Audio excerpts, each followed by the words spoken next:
Berdasarkan Undang-Undang Dasar Negara Republik Indonesia tahun 1945 dan seterusnya, amar putusan mengadili: 1.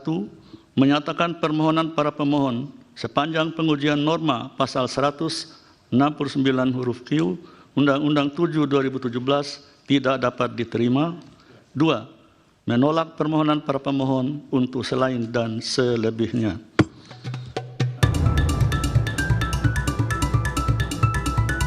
Putusan Mahkamah Konstitusi ini memastikan tidak ada lagi yang bakal menghalangi perjalanan Prabowo dalam kontestasi Pilpres 2024. Sehari sebelumnya Prabowo juga telah mengumumkan calon pendampingnya, yaitu Gibran Rakabuming Raka. Keputusan ini menjadi sorotan, tak lain karena sosok yang dipilih adalah putra sulung Presiden Joko Widodo. Tak hanya itu, Gibran saat ini juga berstatus kader PDI Perjuangan. Kita telah berembuk secara final, secara konsensus, seluruhnya sepakat mengusung Prabowo Subianto sebagai calon presiden Koalisi Indonesia Maju untuk 2024-2029 dan Saudara Gibran Rakabuming Raka sebagai calon wakil presiden dari Koalisi Indonesia Maju. Soal statusnya sebagai kader PDI Perjuangan, Gibran mengaku sudah berkomunikasi dengan Ketua DPP PDIP Puan Maharani. Kemarin dijadwalkan Pak Sukmi Dasko itu. Tungguin aja, ya. Dora santai, jadi orang itu santai aja, ya. Aku tak ngerambung ke gawean. Program-program di Kota Solo gimana, Mas? Aku tak ngerambung ke gawean. Program yang BUMN. Pembangunan di Solo gimana, Mas? Insya Allah lanjut terus, ya. Ini Mas jadi kader PDIP Percaya berarti, Mas? aku. Kemarin Jumat malam saya sudah komunikasi dengan Mbak Puan dan Pak Arsyad. Itu jawaban saya. Komunikasinya apa, Mas? Makasih ya. Yuk. Komunikasinya yang Pamit jelas. atau gimana, Mas? Udah, ya. Pamit atau gimana itu kemarin tuh? Sudah saya komunikasikan. Ya. Tak hanya status sebagai kader PDIP, arah dukungan Presiden Joko Widodo pun menjadi pertanyaan. Belakangan, isu Jokowi mendukung Prabowo kian menguat seiring keakraban yang ditunjukkan keduanya dalam sejumlah momen. Belum lagi, putra bungsunya, Kaisang Pangarep, yang sempat mengaku kagum pada Prabowo. Jokowi saat ini masih berstatus kader PDIP yang mau tak mau harus mendukung Ganjar Pranowo dan Mahfud MD yang diusung partainya. Tapi sebagai presiden, Jokowi menegaskan mendukung semua pasangan calon. Pak, ada Mbak Puan, ada Pak Prabowo. Nah, kalau Mbak Puan kan tadi sempat mau nanya ke Pak Jokowi, apakah Pak Jokowi masih dukung Pak Ganjar dan PDIP? Dukung semuanya untuk kebaikan negara ini. Berarti dukung Pak Ganjar, dukung Pak Prabowo, dukung Pak Anies, begitu? Dukung semuanya untuk kebaikan negara ini. Sikap Jokowi ini pun diapresiasi Puan Maharani dan menyebutkan sebagai sikap negarawan. Ya itu memang seorang negarawan harus seperti itu, nggak menyatakan dukungannya kepada salah satu calon dalam kontestasi Pilpres yang akan datang. Justru apa yang disampaikan beliau itulah betul-betul seorang negarawan. Presiden Republik Indonesia tidak boleh berpihak dalam kontestasi Pilpres yang akan datang karena berkeinginan agar jalannya pesta demokrasi tahun 2024 itu bisa berjalan dengan baik, lancar, adem, ayem, gembira, rakyat tidak tertekan, tidak deg-degan. Saya apresiasi apa yang disampaikan oleh Pak Jokowi. Lalu kemana sesungguhnya arah dukungan Jokowi di Pilpres 2024? Tim Liputan Kompas TV.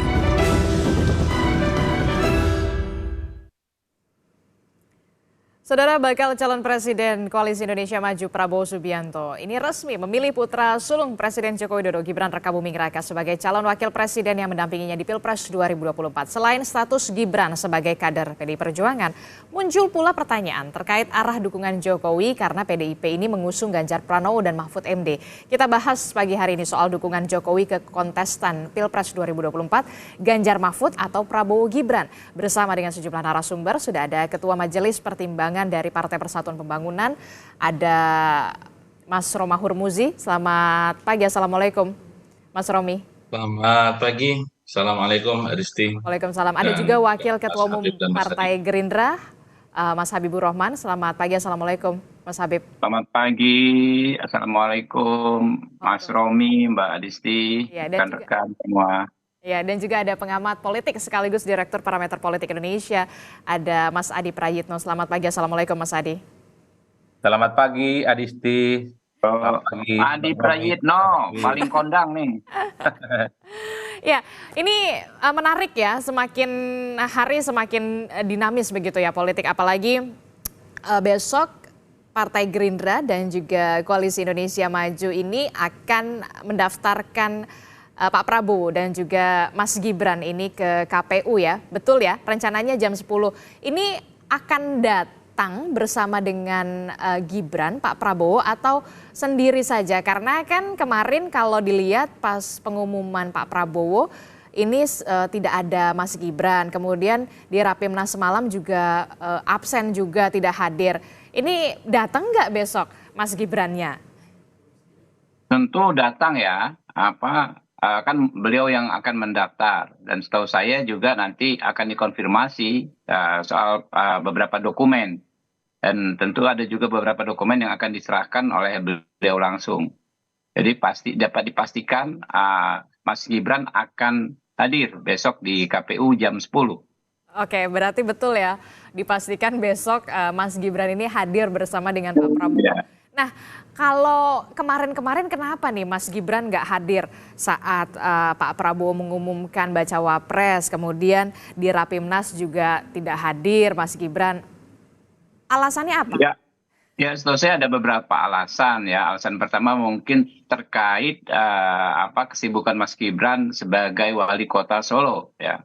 Terutama ketika pertemuan para ketua umum partai politik di kediaman Pak Prabowo di Kartanegara. Nah, kemudian acara kemarin Gerindra di Dharma Wangsa itu adalah acara internal. Memang kami tidak mengundang satupun orang di luar Partai Gerindra. Kami mendengarkan ya masukan dari struktur kami DPD yang membawa amanah dari DPC, PAC hingga ranting soal dukungan mereka kepada Mas Gibran ini.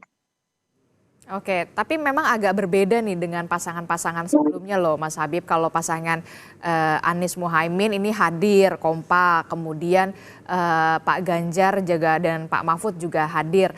Ataukah memang ketidakhadiran Mas Gibran ini karena memang KTA-nya masih merah, masih kader PDI Perjuangan? Nah, jadi kita pertama, walaupun kita berbicara soal politik, tentu kita tidak boleh mengabaikan aspek legal formal, aspek hukum. Betul. Karena kan sesuai dengan konstitusi ya, seseorang itu dijadikan capres atau cawapres diajukan oleh partai politik atau gabungan partai politik ya.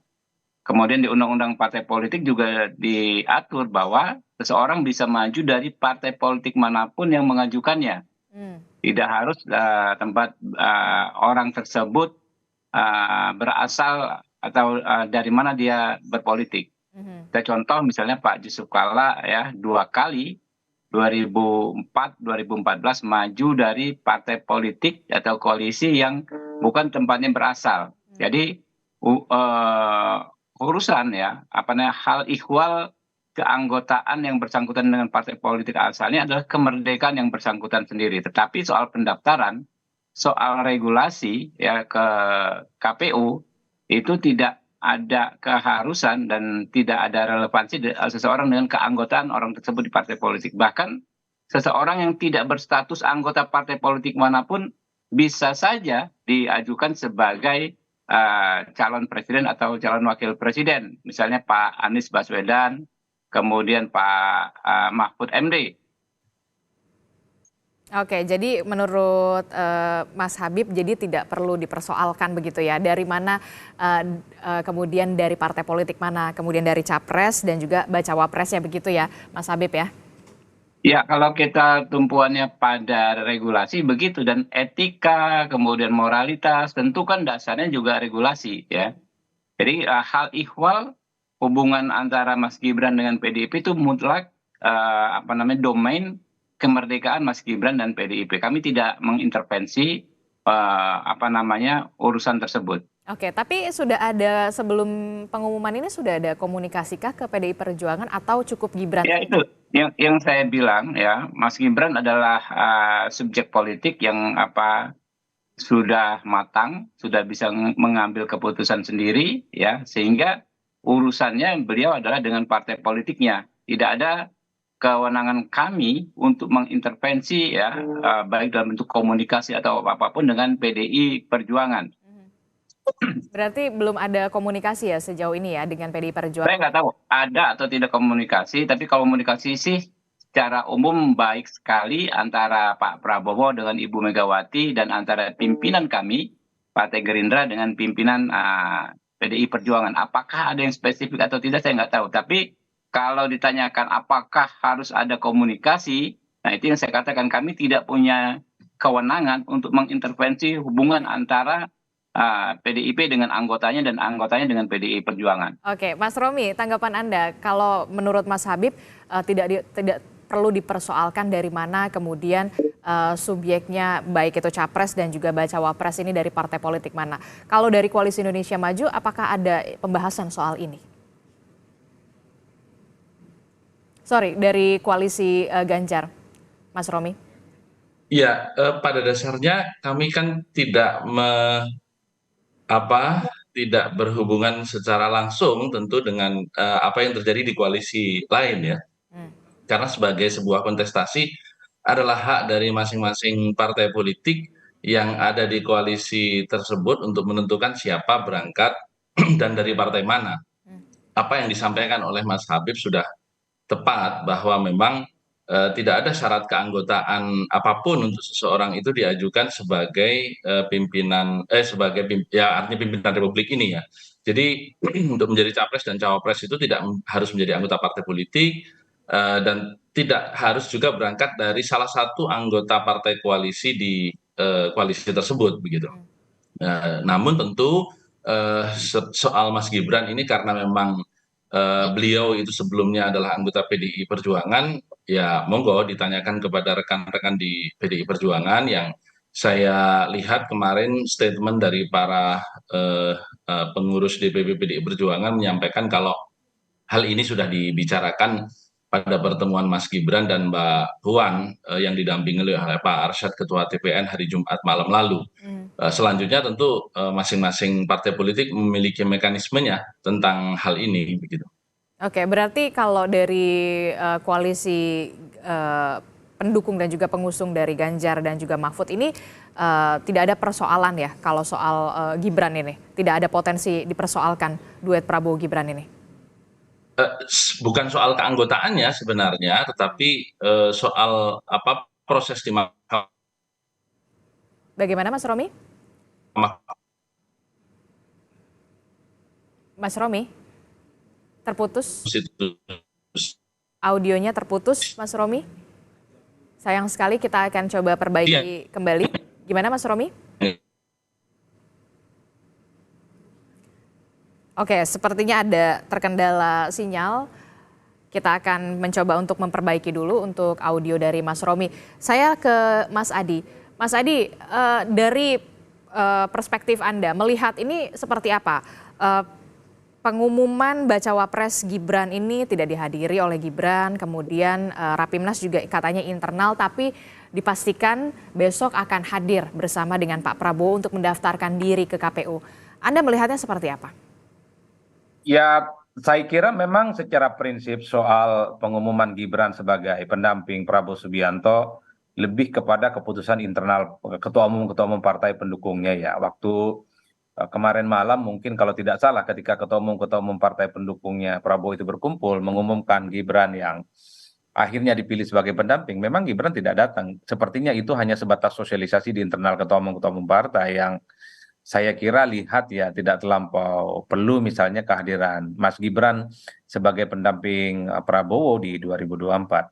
Tapi kan publik sebenarnya tidak terlampau memperhatikan itu, Mbak. Publik itu menunggu misalnya kira-kira nanti besok ketika didaftarkan ke KPU, apa kira-kira narasi besar yang akan disampaikan oleh Mas Wali Kota Gibran ini ya sebagai pendamping Prabowo di 2024 itu satu-satunya momen yang menurut saya paling banyak ditunggu. Karena sejak dikaitkan dengan duet dengan Prabowo Subianto atau ketika diumumkan sebagai pendamping Prabowo secara resmi di internal Koalisi Indonesia Maju, tak satu pun misalnya statement politik yang disampaikan ke publik oleh Gibran sebagai orang yang relatif ikut bertanding di 2024. Pak Mahfud misalnya ketika dipilih sebagai pendampingnya Pak Ganjar bicara tentang bagaimana supremasi hukum, law enforcement, dan pemberantasan korupsi. Ataupun ketika Muhaimin dan Anies deklarasi mereka bicara tentang substansi perubahan dan seterusnya dan seterusnya. Jadi besok selain daftar ke KPU tentu publik ingin mendengar apa kira-kira statement politik dari Mas Gibran ya yang memang paling banyak ditunggu. Kalau yang lain kan narasi besarnya pasti sudah bisa ditangkap ya Mbak. Nah ini yang saya kira momen yang paling banyak dinanti tentang apa saja kira-kira narasi dan diskursus politik yang pastinya sedang dilihat apa kira-kira portofolio dan positioning Mas Gibran sebagai sosok yang ikut bertanding di Pilpres 2024 yang akan datang. Oke, jadi misalnya tidak hadir dalam pengumuman dan seterusnya, saya kira itu persoalan teknis sebenarnya. Tapi ya memang agak sedikit berbeda dibandingkan dengan paslon-paslon lainnya begitu ya. Nah, kemudian statement politik itulah yang kemudian ditunggu oleh publik dari Gibran Rakabuming Raka ketika pendaftaran KPU jika tadi yang disebutkan Pak Ganjar dan juga Pak Mahfud soal penegakan hukum, kemudian Anies Muhaimin ini soal perubahan begitu ya. Nah, kalau kita melihat ini Pak Prabowo ini kan memilih Gibran jadi pasangannya tentu ada banyak beragam pertimbangan. Apakah otomatis dengan memasangkan atau mendapuk Gibran Rakabuming Raka sebagai bakal calon wakil presiden dari Prabowo ini akan otomatis Jokowi ini akan mendukung Prabowo Gibran ataukah memang kemudian tetap tegak lurus ke partai pendukung Ganjar Mahfud kalau dari analisa Anda Mas Adi? Ya tergantung bagaimana cara melihatnya, tapi bagi saya kalau bicara tentang Jokowi hari ini ya pastinya akan total ya mendukung Gibran Rakabuming Raka ya untuk memenangkan pertarungan di 2024 karena apapun Mas Gibran dan Pak Jokowi ini tidak bisa dipisahkan satu sama yang lainnya. Ini ada hubungan biologis yang saya kira memang tautan politiknya akan seiring dan bersama. Saya kira sudah menjadi konsumsi umum bahwa Pak Jokowi ya secara politik berbeda dengan PDIP. Kalau tidak berbeda dengan PDIP, tidak mungkin akan ikut mendoakan dan merestui Mas Wali Kota ya untuk bisa bersandingan dengan Prabowo Subianto dan berhadap-hadapan dengan calon yang diusung oleh PDIP, Mas.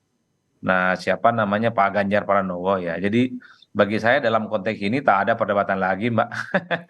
Pak Jokowi itu kemana arah politiknya? Pak Jokowi sudah tak di PDIP lagi secara politik dan kepentingan ya. Karena kalau bicara tegak lurus ke partai ya tentunya akan sami'na wa ta'na mendukung capres yang sudah diusung oleh PDIP Ganjar Pranowo. Oleh karena itu dulu saya memang melihat bahwa Pak Jokowi itu akan tegak lurus dengan PDIP dan ikut mengkampanyekan dan memenangkan Ganjar Pranowo di Pilpres. Itu sebelum Gibran dinyatakan secara deklaratif definitif berdampingan dengan Prabowo Subianto. Tapi setelah berdampingan dengan Prabowo Subianto, saya termasuk yang meyakini bahkan hakul yakin bahwa Pak Jokowi pilihan politiknya pastinya ke Mas Gibran bukan kepada yang lain. Oke, jadi kalau kata Mas Adi ya hakul yakin pasti sebagai ayah akan mendukung anaknya, nggak mungkin enggak begitu ya. Mas Romi gimana nih tanggapannya? Ya, pertama kita tentu menghargai ya bahwa Pak Jokowi sampai hari ini masih tercatat sebagai anggota PDI Perjuangan dan tentunya saya tidak bisa dan tidak berani menyimpulkan kemana dukungan Pak Jokowi karena yang tampak dari statement beliau setelah kemarin upacara Hari Santri tanggal 22 di Surabaya beliau menyatakan dukung semua. Karenanya kita tentu berasumsi bahwa pendapat beliau itu benar. Meskipun ketika kita berbicara eksistensi atau kehadiran beliau atau simbol-simbol beliau itu tidak kemudian hadir di semua pasangan. Tentu dalam hal ini beliau posisinya bisa kita tebak akan lebih berat kepada putranya karena memang secara emosional pasti lebih terikat ketimbang pada partainya. Tetapi kalau kemudian rekan-rekan di PDI Perjuangan sampai hari ini kemudian juga masih seperti statement Mbak Puan tadi berjiwa negarawan dan seterusnya, itu juga hal-hal yang sah saja. Mbak Adisti, kita berhadapan dengan seorang politisi ulung, Pak Jokowi. Saya kira salah satu politisi terulung setelah reformasi ini, yang memang sangat menarik karena Kenapa pada Anda sisi yang lain menyebutnya Jokowi politisi ulung? sangat ulung karena coba bayangkan Mas Bobi, menantu beliau itu sampai dengan beberapa hari yang lalu masih mengatakan, wah saya dukung kakak saya dong, nanti saya nggak bisa pulang ke Solo. Tiba-tiba 2-3 hari yang lalu Mas Bobi mengatakan saya tetap loyal kepada partai saya PDI Perjuangan. Artinya Pak Jokowi itu betul-betul membagi, bisa dikatakanlah sempurna. Tinggal Mas Kaisang aja ini bersama partainya akan ke siapa, karena kan sudah datang ke Mbak Puan, sudah datang ke Pak Prabowo. Meskipun di beberapa podcast beliau terlihat bahwa ada kaos Pak Prabowo di dalam pakaiannya, tetapi secara resmi memang partainya belum melabuhkan sikap. Tinggal kita tunggu. Saya kira Mas Habib juga mungkin akan lebih tahu kalau memang akan ada dukungan secara pasti ke Pak Prabowo. Kita lihat tanda-tanda kehadiran Pak Jokowi, istilah saya. Artinya dari sikap menantunya, dari sikap putranya yang satu lagi. Ini kalau kemudian juga berbeda dengan Mas Gibran, ini kan menunjukkan keulungan luar biasa dari seorang Pak Jokowi, dan saya kira hari ini semua pengamat, semua politisi betul-betul terkaget-kaget dengan sikap-sikap beliau begitu. Oke, koalisi pendukung dan juga pengusung Ganjar Mahfud ini tak khawatirkah kemudian suara dari grassroots-nya Jokowi ini akan beralih ke Gibran dan juga Prabowo? Kalau kita lihat dari respon netizen ya, baik pada saat Mas Gibran diumumkan atau yang lebih lagi pada saat putusan Mahkamah Konstitusi dibacakan hari Senin yang lalu. Sebenarnya gelombang penolakan dari netizen atau gelombang sentimen negatif itu bisa dikatakan 95% sampai dengan 99% ya, karena ketika kemarin saya podcast di salah satu kanal pun rekan-rekan di podcaster itu menyatakan kami mencoba mencari pengamat atau pakar tata negara yang setuju dengan putusan MK itu tidak satu pun ada. Artinya bahwa memang reaksi negatif dari netizen itu luar biasa. Beberapa podcast saya di beberapa kanal juga saya selalu baca komen-komennya itu memang ya 90% memang negatif. Karenanya saya selalu katakan bahwa memang betul Pak Jokowi ini di dalam beberapa survei beberapa pekan lalu sampai dengan beberapa pekan lalu masih memiliki approval rating yang tinggi dan juga memiliki influencing power sampai dengan 15% dari pemilih. Tetapi dengan adanya gelombang putusan MK yang dinegatifisir oleh para netizen ini, saya kok ragu bahwa 15% itu masih ada. Jangan-jangan itu sudah jatuh ke titik nadir entah berapa. Ini tentu yang bisa menjawab rekan-rekan lembaga survei karena saya tidak punya angka. Karenanya kami meyakini bahwa ketika seseorang, katakanlah seorang selebgram sekalipun, dia melakukan sesuatu yang di luar pola dia sebagai selebgram yang kemudian menjadikan dia banyak follower, itu pun sudah diprotes orang. Jadi ketika kita hadir di ruang publik, karena kita ini anak kandung transparansi di era media sosial ini, maka sesungguhnya konsistensi terhadap sikap-sikap kita, nilai-nilai Jokowi itu sendiri akan menjadi patokan. Karena beberapa komentar misalnya, wah Pak Jokowi sekarang tidak Jokowi lagi, misalnya seperti itu, itu juga tidak sedikit yang seperti itu. Sehingga kami meyakini bahwa Ganjar Mahfud akan tetap solid dan bahkan lebih banyak menuai dukungan dari respons netizen yang luar biasa itu. Oke, tidak bisa dipungkiri kemudian banyak sekali narasi negatif ketika usai putusan Mahkamah Konstitusi soal batas usia capres dan juga cawapres 40 tahun atau yang pernah berpengalaman. Lalu bagaimana Partai Gerindra dan juga Koalisi Indonesia Maju mengcounter ini? Jangan sampai kemudian ini yang dikhawatirkan justru menggerus elektabilitas dari pasangan Prabowo dan juga Gibran Rakabuming Raka. Jangan dijawab dulu Mas Habib, kita akan jeda dulu sejenak. Tetaplah bersama kami di Sapa Indonesia Pagi. Terima kasih Anda masih bersama kami di Sapa Indonesia Pagi. Saudara, kita masih membahas dialog kemana arah dukungan Presiden Joko Widodo setelah sang putra sulung yakni Gibran Rakabuming Raka ini resmi diumumkan sebagai bakal calon wakil presiden dari Prabowo Subianto di Pilpres 2024. Saya langsung bertanya ke Mas Habib. Mas Habib, ini kita juga kan tidak bisa menutup mata ya. Setelah putusan dari Mahkamah Konstitusi ini banyak sekali narasi-narasi negatif, mulai dari politik dinasti, kemudian ada konflik kepentingan di situ. Bagaimana kemudian Koalisi Indonesia Maju mengcounter narasi-narasi negatif ini? Oke, yang pertama perlu kami sampaikan bahwa kita sebaliknya juga tidak bisa menutup mata dan hati kita terhadap fakta-fakta lain yang berseberangan dari yang disampaikan tadi. Misalnya ribuan orang yang langsung bersujud syukur di depan gedung MK ya ketika putusan tersebut diucapkan. Lalu puluhan titik di seluruh Indonesia orang yang menyatakan terima kasihnya kepada Mahkamah Konstitusi atas putusan tersebut ya. Nah, jadi ini dua-duanya kita cermati dan kita lihat. Nah, kami sudah memetakan sebetulnya ya soal isu negatif ini. Yang pertama ya tentu disampaikan oleh intelektual kritis yang memang selalu menyampaikan kritikannya terhadap semua produk yang dianggap dari kekuasaan.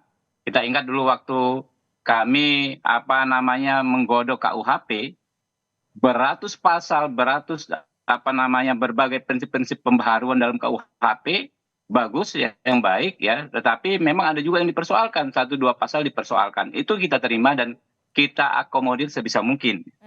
Nah, ini intelektual kritis. Yang kedua memang hal yang wajar juga ketika misalnya ada kompetitor baik dalam konteks luas maupun sempit yang mempersoalkan, namanya kan kompetitor. Apapun persoalan pasti kan akan dijadikan peluru. Yang paling penting apa? Semangatnya sama-sama baik sebetulnya adalah intelektual kritis itu dan kompetitor menginginkan pemilu ini ya bersih dari yang namanya abuse of power. Nah, itu yang perlu digarisbawahi. Nah, tiga isu detail misalnya ya yang dipersoalkan mereka. Pertama soal open legal policy. Nah, ini kan sudah berulang kali ditegaskan dan dibantah oleh MK sendiri, baik saat putusan ini dalam putusan terkait maupun putusan-putusan sebelumnya. Sudah banyak sekali putusan MK yang menguji open legal policy sepanjang dianggap ya terjadi memungkinkan terjadinya intolerable injustice. Lalu ada persoalan rasionalitas. Yang kedua soal conflict of interest. Ini juga sudah dibantah sendiri ya oleh Hakim Konstitusi Saldi Isra misalnya ketika dia mengadili perkara terkait undang-undang MK yang menguntungkan dirinya secara personal. Bahwa memang MK itu adalah menguji undang-undang yang sifatnya erga omnes, artinya berlaku untuk semua. Nah, kalau untuk berlaku untuk semua maka hilanglah sudah persoalan conflict of interest. Yang ketiga, isu ketiga yang didengungkan adalah dinasti. Nah, dinasti ini sudah banyak sekali kajian ya, bahkan di Amerika, di Singapura tidak ada relevan ya ketika dianggap terjadi di rezim yang demokratis karena jabatan yang dipersoalkan adalah jabatan yang dipilih. Kita ingat di Amerika ada Bapak Bush, ada anak Bush, ya, ada Kennedy Clan, kemudian di Singapura ada Bijili, anaknya Lee Kuan Yew, ya. Banyak sekali contoh-contoh yang memang sebetulnya mirip tadinya dituduh sebagai politik dinasti, faktanya tidak ada masalah. Begitu juga ketika misalnya Pak Gibran maju sebagai wali kota Solo. Nah, intinya kami terus petakan dan siap dengan berbagai argumentasinya. Kami melihat ya besarnya masyarakat yang mendukung putusan MK karena mereka lebih melihat substansinya, yaitu yang pertama mereka menginginkan keberlanjutan rekonsiliasi. Jadi rekonsiliasi antara Pak Prabowo dengan Jokowi itu kan epik sekali, artinya benar-benar dramatis. Yang tadinya berseberangan ya sama-sama punya pasukan hampir 50% dari rakyat Indonesia bisa berrekonsiliasi dan akhirnya menjadikan satu karya yang bagus bagi bangsa dan negara ini. Yang kedua, mereka juga trauma dengan politik perpecahan yang antagonis, ya. Nah, jadi pemilu ini mereka takut masuk tahun pemilu jangan sampai terjadi perpecahan yang antagonis. Yang ketiga, ya, yang disyukuri oleh publik kebanyakan adalah secara prinsip bisa majunya anak muda, ya, terwakili sebagai subjek dalam kontestasi yang sangat bergengsi ini, yaitu Pilpres. Nah, itu sekarang yang terus berkembang dan kita melihat dari beberapa lembaga survei yang sangat terpercaya, artinya ya tidak ada damage yang signifikan terhadap elektabilitas Pak Prabowo setelah putusan Mahkamah Konstitusi ini. Oke, kalau iya ada beragam strategi yang tentu saja sudah disiapkan oleh Koalisi Indonesia Maju kemudian untuk mengcounter narasi-narasi mulai dari politik dinasti kemudian konflik kepentingan. Nah, kalau Mas Adi melihatnya bagaimana? Ini kan bisa dikatakan apa ya? Untuk mengumumkan bacawa presnya Pak Prabowo adalah Mas Gibran saja ada dua sisi mata uang bisa dikatakan. Satu, keuntungan tadi yang dikatakan Mas Adi otomatis lah tidak ada ayah yang tidak mendukung anaknya. Tapi di sisi lain apakah kemudian keputusan ini juga dikhawatirkan bisa menggerus elektabilitas dari Pak Prabowo ataupun Gibran Rakabuming Raka. Anda melihatnya seperti apa, Mas Adi? Ya, kalau saya sih menyatakan ini sebagai satu perjudian yang tidak mudah karena harus diakui dibandingkan nama-nama yang lain. Gibran itu kan popularitas dan elektabilitasnya tidak terlampau mentereng. Misalnya jika dibandingkan dengan Erick Thohir, ya. Kemudian misalnya Bu Hovifah dan seterusnya, termasuk Pak Ridwan Kamil. Kenapa saya bilang begitu? Karena memang Gibran itu kan terkonfirmasi sebagai sosok yang ingin maju di 2024 ini kan di last minute.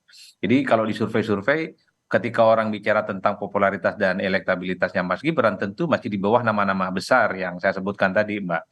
Oleh karena itu kalau saya membaca dari jauh ya satu-satunya yang bisa kita lihat soal basis kekuatan politik dari Gibran itu kan dua hal yang diasumsikan, yang dipersepsikan dan diyakini sebagai daya tambah terhadap Prabowo Subianto di 2004. Satu ya tentu adalah Solo.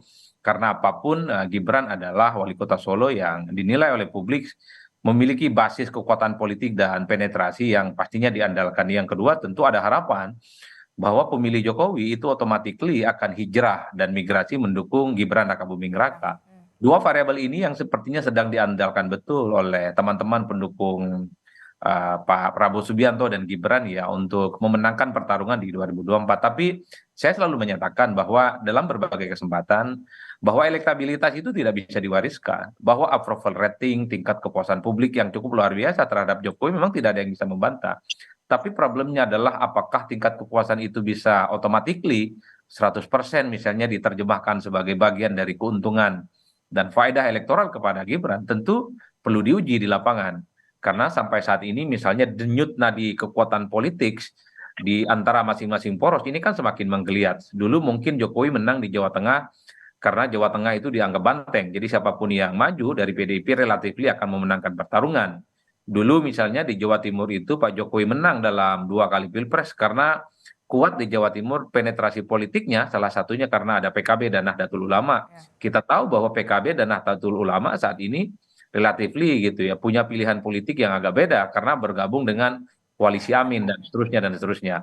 Oleh karena itu asumsi-asumsi dasar yang kemudian dua kekuatan politik Mas Gibran itu nanti ya sangat tergantung bagaimana kerja-kerja politik dan uji lapangan, Mbak. Kalau kita simplifikasi misalnya bahwa orang Solo otomatis akan memenangkan Gibran belum tentu juga karena Solo dulu disebut sebagai kandangnya banteng misalnya. Begitupun di Jawa Tengah disebut sebagai kandangnya banteng, bukan kandang ataupun kandang yang lain. Nah ini saya kira memang kerja politik turun ke bawah meyakinkan masyarakat adalah satu-satunya cara untuk meyakinkan bahwa pemilih itu akan memenangkan pertarungan. Saya kira di situ konteksnya. Oke, kalau berbicara soal tadi Anda melihat Jawa Tengah, ceruk Jawa Tengah yang kemudian kita tahu itu merupakan kandang banteng. Apakah kemudian ini juga merupakan strategi dari Prabowo Subianto mengusung atau memilih Gibran Rakabuming Raka ini untuk memecah suara Jawa Tengah ini? Saya tidak tahu persis ya Pak, apa argumen Mas Gibran itu dipilih sebagai pendampingnya Prabowo. Tapi yang jelas Prabowo Subianto dan pendukungnya paham betul apa yang kemudian membuat kekalahan 2 kali pilpres 2014 dan 2019 ya. Kan kekalahannya di 2 teritori yang cukup signifikan ya, Jawa Timur dan Jawa Tengah dan di kalangan Nahdlin ya. Salah satu jawaban misalnya untuk memangkas kekurangan dan kekalahan di Jawa Tengah ya tentu dengan cara memilih figur yang punya penetrasi yang kuat. Siapa? Gibran saya kira bukan hanya soal wali kota Solo, tapi di belakangnya ada Pak Jokowi kan. Itu makanya saya bilang ini tinggal kuat-kuatan nanti apakah Jawa Tengah yang dianggap sebagai kandangnya banteng sampai hari ini itu akan kalah dengan figurnya Pak Jokowi yang terpersonalisasi dalam beberapa kali pilpres kuat di sana. Kan orang tinggal bertanya sebenarnya siapa yang membuat kuat di Jawa Tengah, apakah partai, apakah karena sosok Pak Jokowi, kan begitu. Begitupun di Jawa Timur, apakah karena mesin partai ataukah memang sosok Jokowi yang diterima oleh publik. Dua hal ini yang saya kira memang perlu diuji. Saya belum ada datanya karena belum melakukan survei ya, tapi kan asumsi-asumsi umum bahwa kemenangan Pilpres itu ya tidak terlepas dari banyak variabel, figur itu penting, visi misi penting, kerja politik penting, dan yang paling penting juga adalah bagaimana soal konsolidasi dan kemenangan itu ya mau melibatkan banyak komponen, visi misi turun ke bawah dan seterusnya adalah ornamen-ornamen yang bisa dijadikan sebagai instrumen untuk memenangkan pertarungan.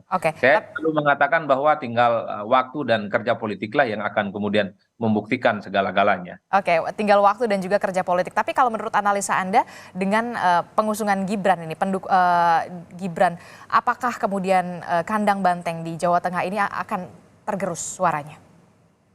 Saya tidak bisa berspekulasi ya Mbak Adisti, karena kalau kita bicara tentang basis konstituen ya Jateng itu siapapun dari PDIP pastinya kuat Mbak.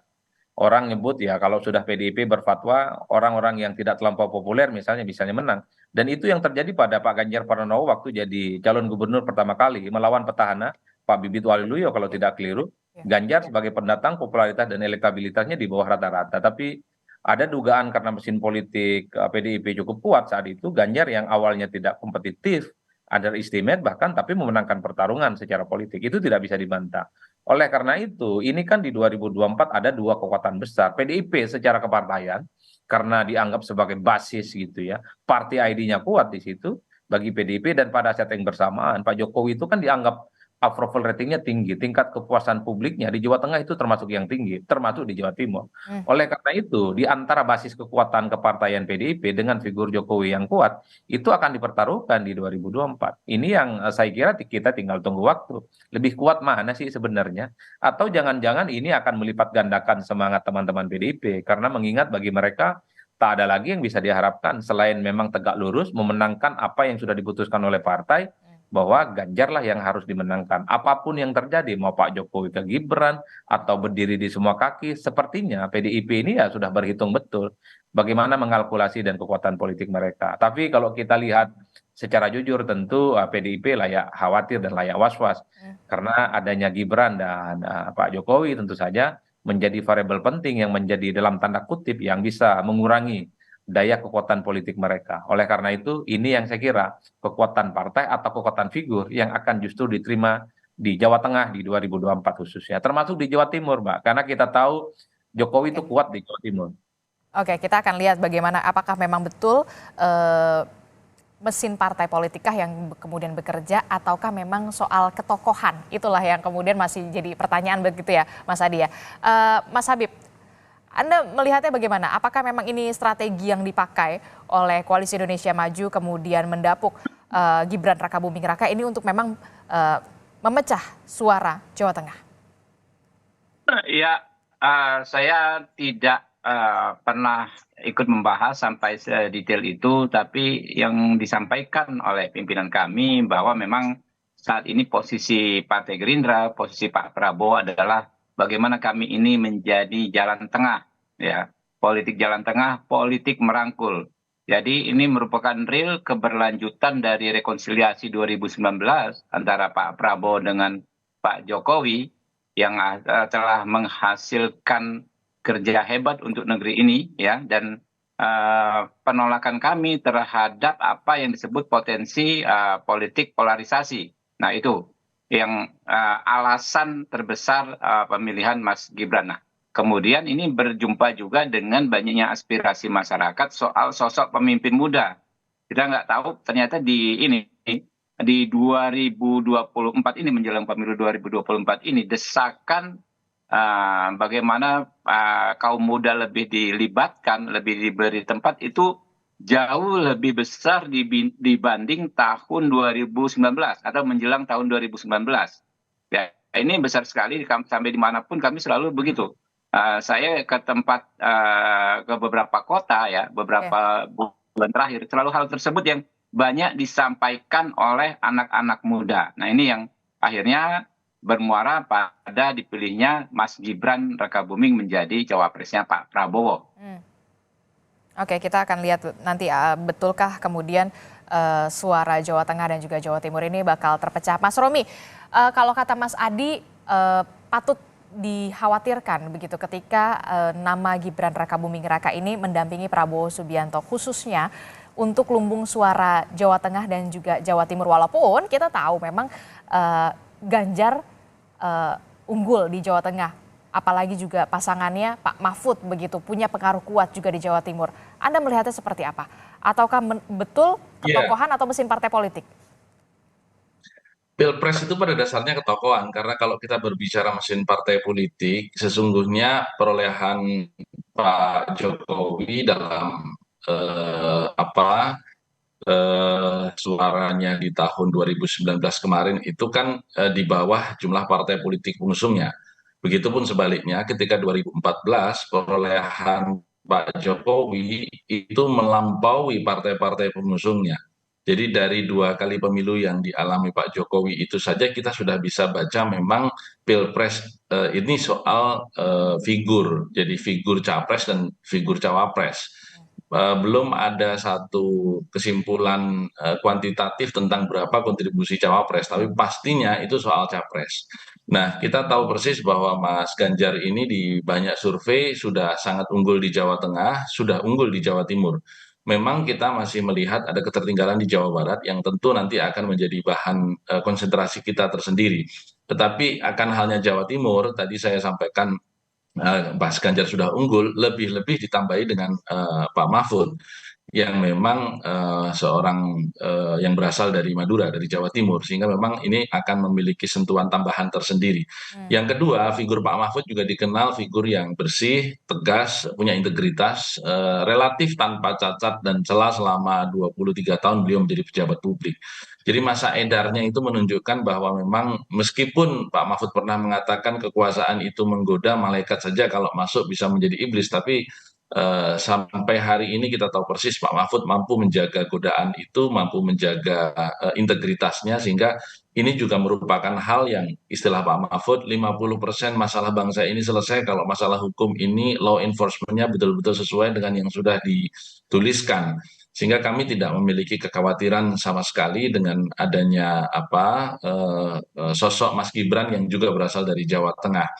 Karena Mas Ganjar sudah membuktikan seperti yang disampaikan oleh Mas Adi Prayitno tadi, bahwa di Pilgub ketika beliau menantang incumbent atau petahana, Mas Ganjar yang tadinya itu underdog secara survei, ternyata dengan mesin yang dimiliki partainya mampu untuk mengalahkan petahana yang pada waktu itu kita tahu persis didukung oleh penguasa di tingkat nasional. Jadi sekali lagi Pilpres bahkan Pilgub untuk beberapa hal itu betul-betul soal figur. Oke, tapi kan kita oke lah kalau sosok Gibrannya, tapi kan orang yang ada di belakang dari Gibran ini kan tidak bisa dipungkiri, pasti ada sosok dari Presiden Jokowi. Tak khawatirkah itu? Itulah kenapa kemarin saya juga menyampaikan ke banyak media bahwa kita perlu cermati secara seksama untuk tidak terjadinya abuse of power. Karena apapun kita tahu persis di hari H pemilu nanti sudah akan ada 271 daerah baik provinsi maupun kabupaten kota yang kepala daerahnya itu dipejabatkan dan SK-nya kan berasal dari Presiden Joko Widodo. Apakah itu yang ditandatangani oleh Mendagri karena itu Bupati Wali Kota, atau yang ditandatangani langsung oleh Presiden karena itu adalah Gubernur. Nah, ini juga harus kita jaga agar mereka tetap bersikap imparsial, begitupun penyelenggara pemilu, begitupun aparat penegak hukum. Ini harus kita sama-sama kawal, sama-sama kita jaga agar tidak ada potensi yang dikhawatirkan bukan oleh kami, tetapi oleh banyak pengamat politik, oleh banyak pakar, kemungkinan abuse of power itu ada. Nah, ini kita sama-sama jaga. Dan saya kira Pak Jokowi dalam posisi sebagai negarawan yang tahu persis batas-batas di mana beliau bisa menggunakan kewenangan untuk menjaga kondusivitas pemilu 2024 nanti. Oke, itu artinya kemudian Ganjar Mahfud ini siap bertarung tanpa bayang-bayang dari dukungan Pak Presiden Jokowi ya, begitu ya Mas Romi? Betul, betul. Oke, baik, terima kasih Romahur Muzi dari Partai Persatuan Pembangunan dan juga ada Mas Habibur Rahman dari Partai Gerindra telah bergabung bersama kami. Kami tunggu Mas Habib kedatangan dari terus, Mas rekan-rekan, Gibran dan juga Mas Romi, Pak Pak Prabowo Ajeng. ya. Besok di KPU jam 10 kita tunggu Ya, juga bagaimana Assalamualaikum. statement politik. Dan juga Mas Adi Prayitno telah bergabung bersama kami. Terima kasih untuk perspektifnya. Selamat pagi Bapak-Bapak, sehat selalu.